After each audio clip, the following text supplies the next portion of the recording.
Yes. Okay. So good morning, everyone. Welcome to this book club or reading group meeting of ELINET. Today, we're going to be looking at Dr. Zhunussova's article about language teachers' attitudes towards English in a multilingual setting. And we're very excited because today we are joined by the author herself. So I'm actually going to give the floor to her so that she can tell us a bit about the background for this article and a bit about herself. And then we'll take some questions from the audience and discuss the article as it goes along. So Gulnissa, welcome. And yeah, the floor is yours.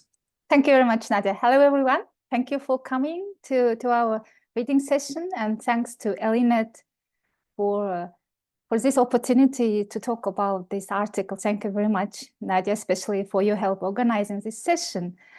So as Nadia already told you, today we're going to look at the articles, the title of which you see on the screen. It was published in System.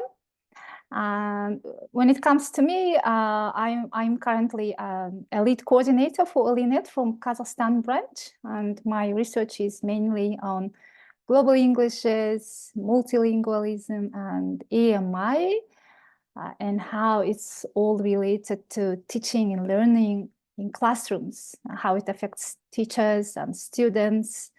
So this is what now I'm currently investigating. Let me tell you how I came up with the idea for this article. So when I was conducting my doctoral study, which was about students and teachers' perceptions of English teachers in Kazakhstan, it surprised me that whenever I conducted interviews with my participants, most of them would talk about their attitudes towards English, towards different languages spoken in Kazakhstan. And then I thought that I should focus on that particular data set. So after I completed my PhD, I focused on that particular data set, on teachers specifically on their attitudes towards English in Kazakhstan. So as you may see from the title, Kazakhstan is a multilingual country. So I'll be telling you some of sociolinguistic setting of Kazakhstan, so in the due time. So before we start, just let me give you a brief overview of the terms that I'm using. One of the concepts in this article is language attitude. So as you see here, it's defined as an umbrella term for attitudes towards language and language learning, and they are complex constructs. And also, obviously, I'm also using the concept of multilingualism as defined by Lee. It's all about the languages a person knows and the knowledge of the norms for using the languages in context. And obviously, most scholars know that this is a redefined perspective on language, which is not fixed, and it has fluid boundaries. So these are some of the terms that I'm drawing on in the article.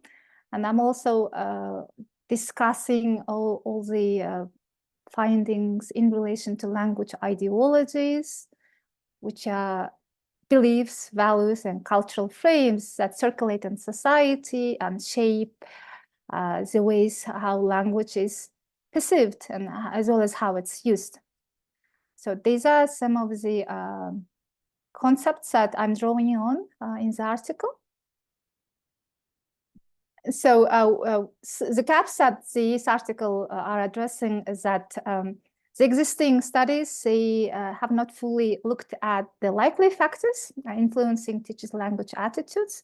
And according to scholars, according to the existing literature, if we want to see whether global English is feasible in a certain context, first, it's important to look at likely factors which might impact teachers' attitudes. And language ideologies of that society is likely to be one of the important factors. And in terms of research methodology, at that point, I mean, at the time of publishing the article, most of the studies, they were small scale and they had a single, mainly quantitative measure. So in this article, I was conducting interviews, 2 rounds of interviews. So these were the first interviews after I have interpreted the data. I asked for the follow-up interviews to clarify the issues that emerged in the first initial interview. So this was a 2 interview round circle. Okay, so when it comes to social linguistic context, officially it's a bilingual country located in Central Asia. Because it was a post-Soviet, it is a post-Soviet country, and that's why Russian is one of the official languages alongside Kazakh, which is a state language. And Kazakh is a language spoken by the majority of the country population. And Kazakh is L1 for the majority, alongside about 100 ethnic minorities who also speak their minority language. That's how, the social linguistic landscape is currently in Kazakhstan. When it comes to multiple languages, research and literature shows that in the society, there is intolerance to mixing multiple languages. And it's due to this conception of language as a mono construct, let's say. So a language is conceived as something fixed, and multilingualism currently in Kazakhstan is seen as parallel monolingualism. So it's separate monolingualism, and therefore mixing multiple languages in communication is not perceived as something appropriate or as something good enough. So this is just to reiterate what I have said. And it also should be noted that currently Kazakhstan is in this transition period. So it was a Soviet country for about 70 years. And then when with the collapse of the Soviet Union, it was a huge transition, in many senses, politically, socially, linguistically, of course, because obviously Russian at that time was the dominant language, and all the other languages, they were mainly used within small family settings. But now with the transition periods, there is a lot going on. So one of the issues also to do with identity. So what does it mean to be a Kazakh person currently? It's all linked to language ideology. So nowadays there is this discourse of a Kazakh citizen who has to speak pure Kazakh. So by pure Kazakh, it's meant that this is Kazakh without any accent. So obviously, most people who were grown up in the Russian dominant, setting, they have this Russian accent. But then when they want to use Kazakh, because they want to position themselves as Kazakh citizens and they see themselves as Kazakh identity, but when they speak Kazakh, it comes from many, not for everyone, of course, but for many of them, it comes with accent. And this is what I found in my data that also influences the way language is perceived currently. So when it comes to the study, if you had a look at the article, so you may know that I looked at 25 university instructors of English. So they spent at least 1 year either in the UK or USA. So I conducted some structured interviews with them. And as I said, this was a data set within a larger qualitative study. So this particular study looked at the university instructors' attitudes towards English. in relation to Kazakhstani sociolinguistic context that I have just described. Okay, so when it comes to findings, these are two themes that will emerge. The first the first theme is on teachers' attitudes towards English vis-a-vis Kazakh and Russian. So as I have just described, English is perceived vis-a-vis Kazakh and Russian. So as I said, when teachers want to use Kazakh, using the idea of translanguaging in order to help students, to provide scaffolding. So according to my participants, they were reluctant to use Kazakh because of their Russian accent. So as I said, in Kazakhstan now, the idea of multilingualism is related to separate monolinguals. So when an English teacher wants to use Kazakh, informed by the theory of translanguaging and by in order to provide scaffolding, then they're reluctant to do it because they have Russian accent. This is what I found. And of course, when we speak about English, especially in the teaching setting, the ideas of norm-based teaching comes up as in many other similar studies. So let me quickly show you some of the data just to illustrate the points that I have just told you. So these are some sample interview data from the first theme that, English, the nature of English in relation to Kazakh and Russian. So in the first interview extract here, so shala means half. So in the society now, this is a negative phrase. So whenever a person tries to speak Kazakh, and if this person has either accent or cannot, construct a comprehensive sentence, then this person is perceived as shala Kazakh, meaning half, 50% Kazakh. So, and this is to do with public perceptions of a Kazakh person, that in order to be perceived as a Kazakh person, this person has to be 100% Kazakh, which means that this is about pure Kazakh, no mixing with Russian, all those pure language ideologies.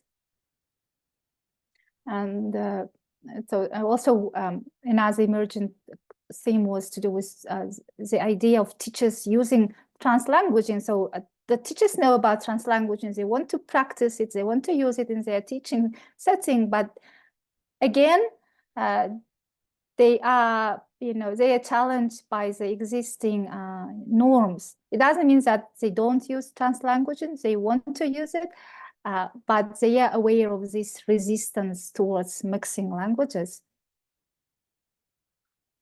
So this is another interview extract on the perception of English in relation to Kazakh and Russian. So again, this is linked to ethnicity, to L1, and how it influences teaching setting. Another theme that emerged from the data is English teachers' views about norm-based English. So this is now, I think, common in the relevant literature, that many studies they find, although teachers know about the fluid nature of English, about global Englishes and so on, but still they are again facing these pressures of of language being perceived, English language being perceived as something belonging to those inner circle settings, let's say. So these are some of the sample data from the interviews. Yes, and the teachers were also talking about parents' expectations, that parents want them to speak like a native speaker. Parents want them to be speaking pure English.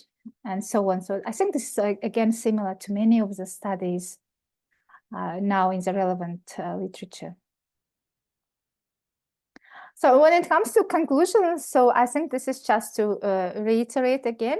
So the teacher participants in this very study, they position themselves as multilinguals, sorry. But again, their perception of multilingual is challenged by the public perceptions of multilingualism, which is different one. It's separate monolinguals in one. And of course, accent plays a huge role in that.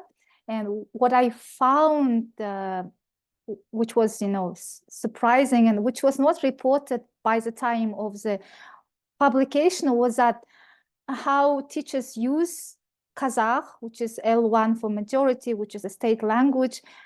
It's influenced by the ideas of pure language and so on. I mean, how teachers use English. So I think this requires further investigation, and we need to look at it using classroom observations and see whether it has other factors shaping those ideas.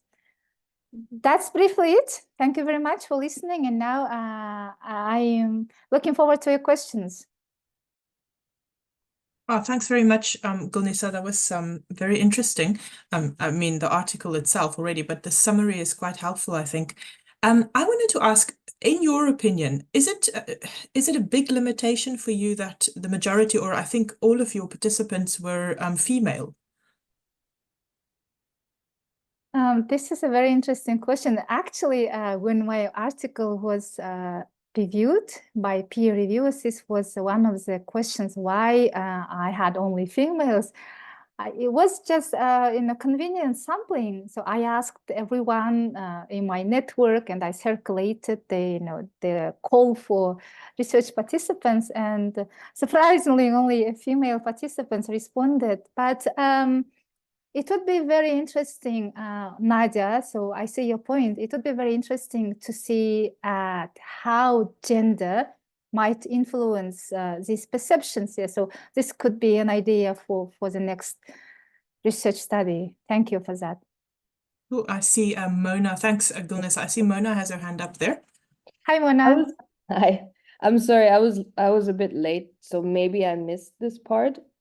I'm just wondering, because you talked about like Kazakh and Russian and English, and obviously with Russian language, there's like a whole different backstory. And I was just wondering how these conceptions, like these traditional conceptions of multilingualism, relate to kind of that whole backstory with Russian versus English being kind of like I guess more of an outside language, and how these traditional conceptions kind of where they come from in the majority.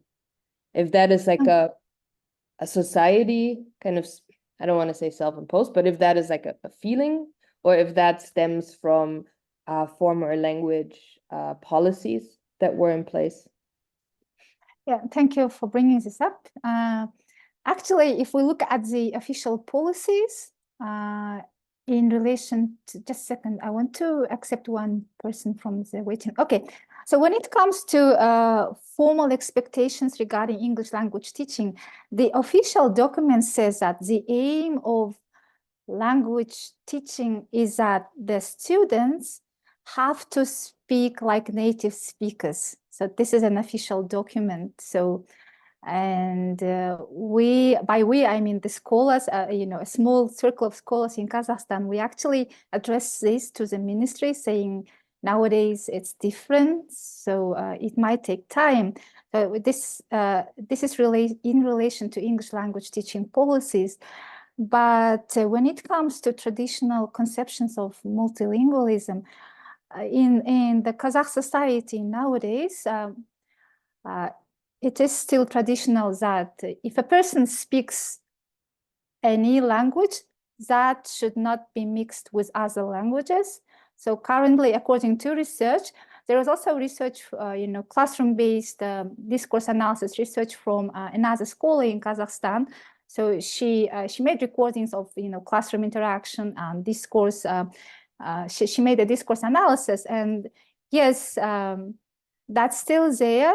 So even though we are multilinguals in this country, when we have these meetings, we either use one language and we don't mix it with other languages. So that's sort of a perception of who is a multilingual person in Kazakhstan nowadays. And also, you also brought up the idea of Russian.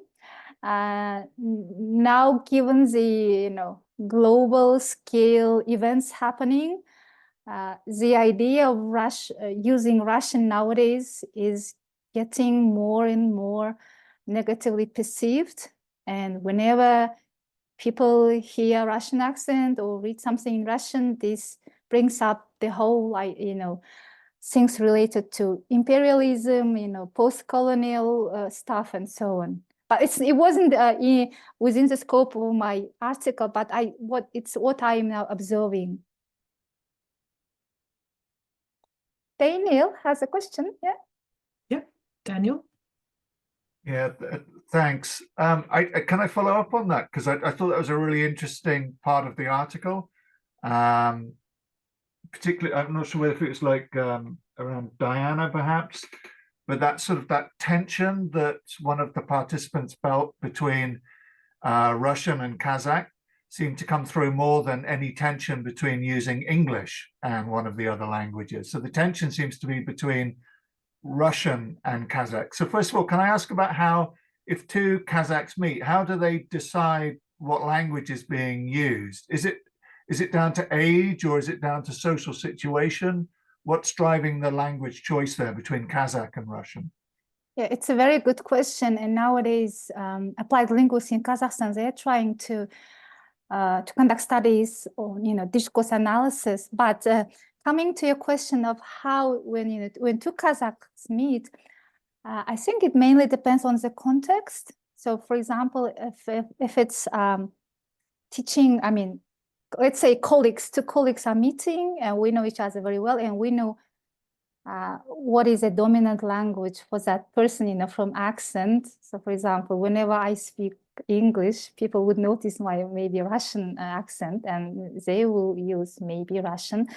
But again, it depends. It's diverse. So I used to work in one university where Kazakh is implicitly a language of interaction between colleagues and staff members and so on. So everyone who enters that university, they know that this university is a Kazakh language university. And so I think these are, complexities. So it depends. So as I said, the site is now currently in a transition period, and citizens nowadays are trying to make sense of it. So I think it will take time for us to make sense of what's happening now. But so just to follow up on that, then English isn't an option in most social situations, or in most, so for example, even they've got the trilingual policy in universities, does English get pushed out because the choice is always between Kazakh and Russian? I think it depends. So if it is an EMI university, and some EMI universities, which I know, at least two of them, English is the language of interaction beyond the classroom, outside the classroom. So when you walk, when you walk around the corridors in those universities, you would hear, students using English and so on. But this is with EMI universities. When it comes to mainstream universities, by mainstream, I mean where, Kazakh or Russian is a medium of instruction, it's mainly two of the languages used. Because English is a foreign language in this country. Yeah, so English is a taught subject. That's why. So it's not one of the commonly used languages in the country. I hope I answered your question, Daniel. No, that's great. Yeah, that's really interesting, because that's what I was wondering about, whether English, like in an EMI context, whether actually English is able to become not just the medium of instruction, but outside of the classroom as well, as a way to perhaps resolve some of those ethnic and national sort of tension. Is tension the right word? Sort of like choices that people are trying to make. People, I think through your article, you get a sense that people have anxiety over their language choice, and whether English would be a way of resolving that. Yes, you are right. Yes. Thanks, Gulnissa. I see Mona has another question there. Sorry, I also just added context. I like the word context when I don't quite know if I want to call it a tension or a problem or a discussion. I just say context. I was just wondering, and this is like outside of this a little, but obviously if we're talking about teachers, I always wonder about students. And I know in other contexts where there's sort of nationally like multilingualism, and also connected then, I don't know so much to colonialism, but immigration histories and backgrounds and contexts, that when you look at younger generations and kind of maybe social media, but also pop culture, music, and certain subcultures, that you actually find a lot of creative ways of code switching, code mixing, code, what is it? Interlanguaging, all of those things. So I was just wondering, and I understand that this is not, but just out of interest, I was wondering if there's a lot of work, or if there's some work being done there to kind of compare or contrast how teachers position themselves and how they're perceived. It's a good question. So what I'm going to say is a pure speculation. So based on what I observe. So yes, you are right. So with younger generation, and there is actually one research that I read about Kazakhstani youth, that more and more young people, they want to use English. So this is part of their status. So they want to position themselves as, progressively thinking people, that they are, modern, and they want to use English, and therefore social media that they follow, this is mainly English language accounts and so on. So this is what I observed. So of course, it's a huge country, so I think we need more studies which would focus on that specific aspect. Thank you. Well, thanks for that.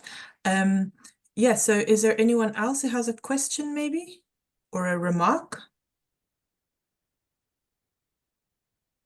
It seems pretty quiet at the moment. Oh, Daniel?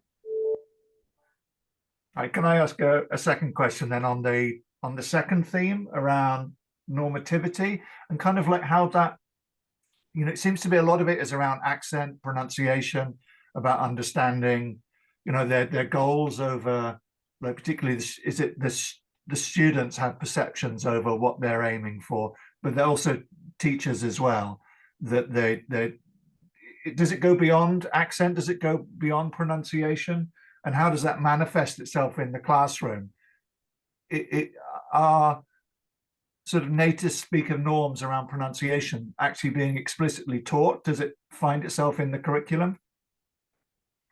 Yes, native based, native-like based models. Yes, it's explicit. So as I said, so the ELT policy explicitly states that a person, and I mean a student who speaks English, has to be speaking like a native speaker. Okay, and in this very data which I just shared, the teachers, they spent time outside the country, and they were exposed to real English, and they do know about the pluricentric nature of English, and when they want to teach that in their classrooms, so they want to raise their students' awareness of global Englishes.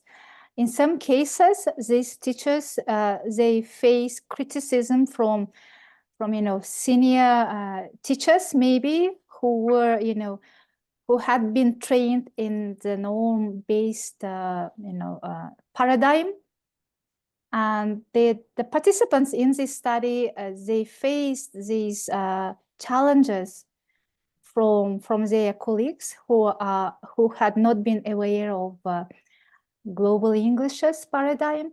And when it comes to students, according to the reported interview data from the teachers again, so this is teachers' perceptions.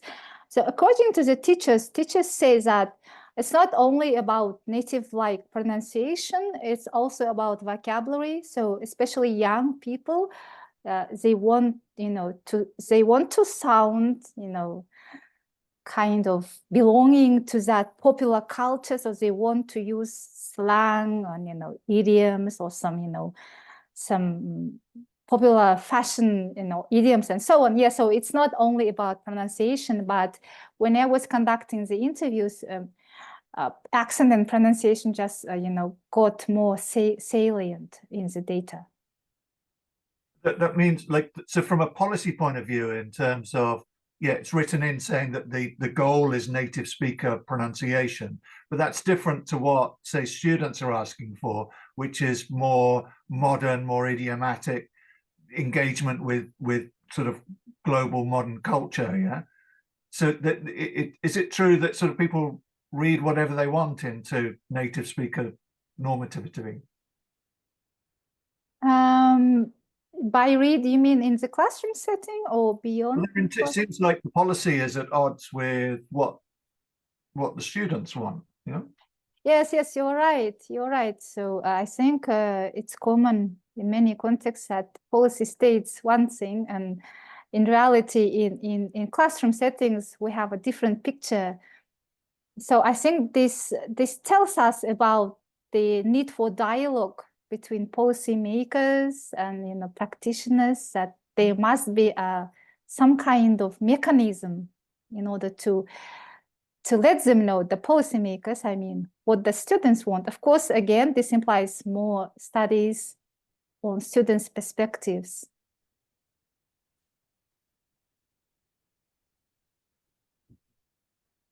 Good. So I see Mona has another question. I'm so sorry. I'll just go with it.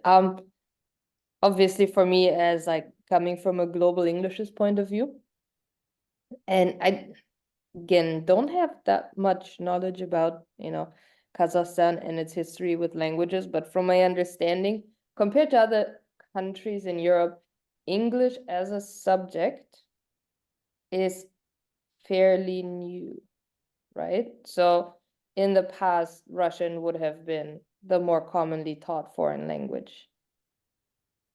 Or so is that I a question regarding Kazakhstan, yeah? Yes. Okay, so during the Soviet Union, Russian was a language of instruction. So Okay. Russian was the dominant language everywhere.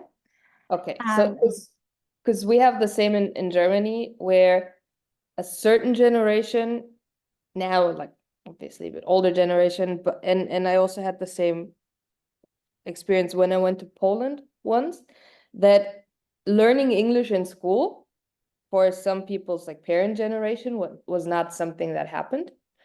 So I was just wondering, in that context or with that background, how does this native speaker kind of goal setting compared to the teaching of other languages in Kazakhstan? Is it like is English treated any differently than, let's say, French? Or is it just I guess a foreign language standard that is set for all the foreign languages? Okay, so again, it's a pure speculation because I think I should study more about. I'm so sorry for it. No. It's just let me share what I observed being here. So English is a major foreign language in this country, and of course, like everywhere else, English is getting more and more popular. And officially, English is seen as a medium of countries' integration with the global community. So that's why English gets a lot of attention. So English classes, private tutoring, it all gets a lot of, resources and so on. So yeah, so English is very popular. So it's not only a subject taught in schools.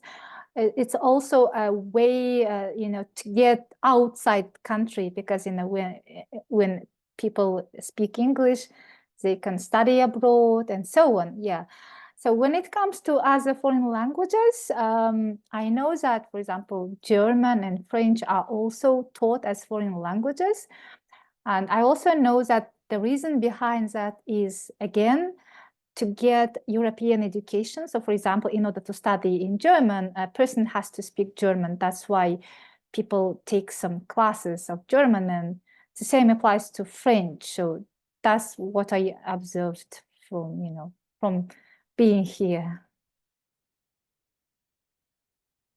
Thank you. Thank you for your question. Okay, so we have a question here in the chat. The question is, how was English introduced to, well, in Kazakhstan, I'm assuming? Okay, so during the Soviet times, let's say for 70 years, German was a main foreign language. But then with the collapse of the Soviet Union in 1991, that started changing. So English is now a major foreign language. And in the beginning of 2000, the country implemented the policy of trilingual education. I think Daniel was already talking about trilingualism. So this policy is about using Kazakh, Russian, and English. So English has this official, let's say, positioning. So that's how it was introduced in Kazakhstan. And it is expected that by the time young people finish their school, 16, 17-year-olds, they have to speak English, at least at B2 level. That's an official expectation. But in reality, it's not like that. So it's just different.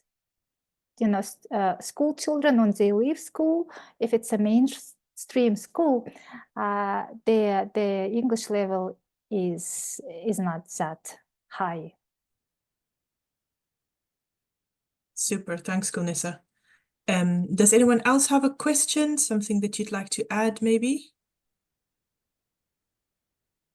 Just want to check that I'm not missing a hand. Yeah. Well, thank you very much then, Gulnissa. I think that we've covered all the questions that people had.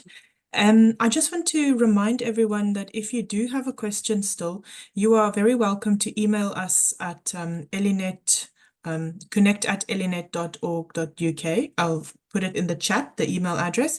You can email us with any questions and we can forward it on to Dr. Zhunussova, and I'm sure that she'll be happy to answer it for us. And also the recording will be available again after the session, possibly by tomorrow on YouTube, if anyone would like to have another listen, and of course the article which you can read or access at any time through your institution.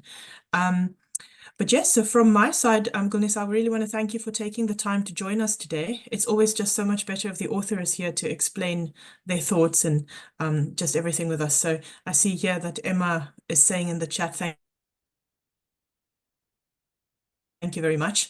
But yeah, so thank you very much from my side and from ELINET's side. And if there are no other comments from anyone, then I am going to stop the recording. Oh, I see Daniel's also saying thank you. It's a very interesting article and discussion. So I'm just going to go ahead and stop the recording.